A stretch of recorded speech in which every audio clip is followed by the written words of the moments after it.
The Wet Basement.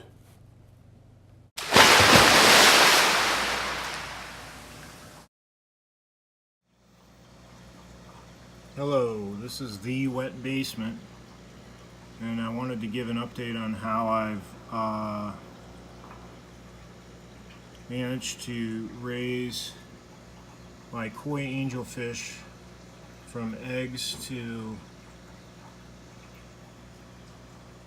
free swimming fry, as it seems to be a success how it's going, and I had so much trouble up to this point I thought I'd share it. This is my pair of koi angelfish. They've bred multiple times, and I've had a lot of trouble getting the eggs, which they spawn on these slates, to hatch and live for a couple reasons. One is they tend to eat their eggs. The times I've left them in there, they've always eaten them. And the second reason is that when I pull them out and try to hatch them, I've had a tremendous problem with both fungus and what are apparently bacterial infections in the wigglers and early fry as they grow out. So I've either had them all die and fungus up, or I've had a few live that were deformed related to something they picked up on the bottom. And so I decided to try something new this time, and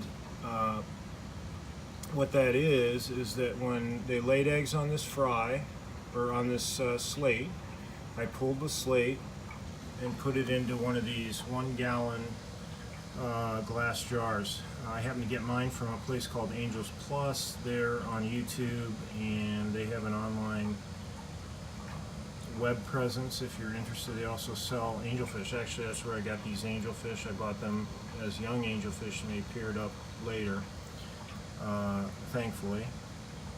So I pulled the slate from the tank. I leaned the slate forward with the eggs pointing down. I took a rubber band around the bottom of the slate and then put an air stone, which I put right in the middle of the slate with the rubber band holding it in place. And I placed the jar in a Tupperware container that was about halfway up the jar, and I put a heater in that was heated to about 78 degrees.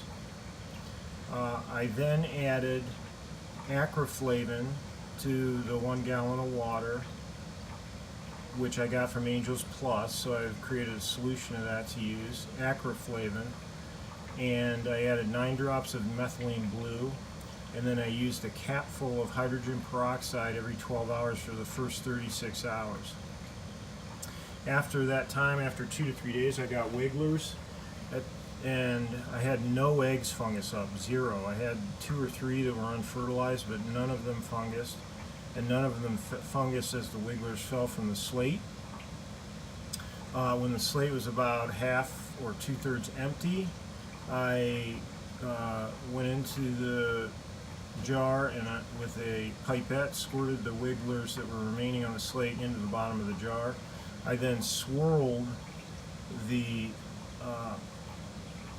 wigglers into a circle and sucked them up with a turkey baster. I then placed the wigglers in another jar, second jar, that I had been running in the tank with Appearance. I got this set up also from Angels Plus, but it would be easy to get set up. And there's a sponge at the top, there's a sponge at the bottom. The PVC type tube has a air tube that goes to the bottom, and so the giant jar works as a sponge filter, basically sucking water through the area where the fry are. The top sponge has a slit in it that goes from the side of the jar to the tube, and you're able to use a pipette to put food into the jar to feed the fry. There's a tube going in there that's white that I used a syringe initially to push the fry in. I put the turkey baster stuff into the syringe and then gently push the fry into the jar, and I then waited.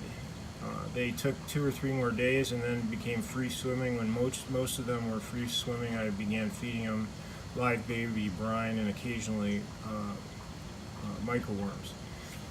It's hard to see because of there's some algae and things, but I'm going to turn this light off briefly. I'm still here, and you can see that this is my angel fry now. Don't know how many are in there. I've probably had 5 to 10 die, most of them in the wiggler stage. And I think the reason they're going up is there's some baby brine shrimp that have migrated to the top because of the light, and so they go up and eat when the light, they eat the brine shrimp that's remaining. So I put the wigglers in on January 28th. I think it's the 12th now, so it's been about 2 weeks. I plan on removing them from this jar in the next few days, if not sooner. I'm just trying to decide which tank I want to do that in. I think I'm going to do it in a Bear Bottom 10 gallon, but I thought it would be good to give an update on this. I think it works very, very well, and the concoction I gave, which I thought would really be too much, seemed to really work and get rid of the risk of fungus. I don't know if it would work with other fry and so forth, and I'll give an update when these get bigger to see how they look. But again, I used acroflavin, dosed as directed, 9 drops of methylene blue, and hydrogen peroxide, a cap every 12 hours for the first 36 hours to get the eggs to the wiggler stage without fungus. So I hope this was informative. This guy just goes crazy when I come near because he tries to attack me, which is interesting. Hey, look at him. Hey, what are you doing? Well, so this is the wet basement, giving an update of my koi angelfish pair and their fry, currently in a 20 high. Thanks for watching.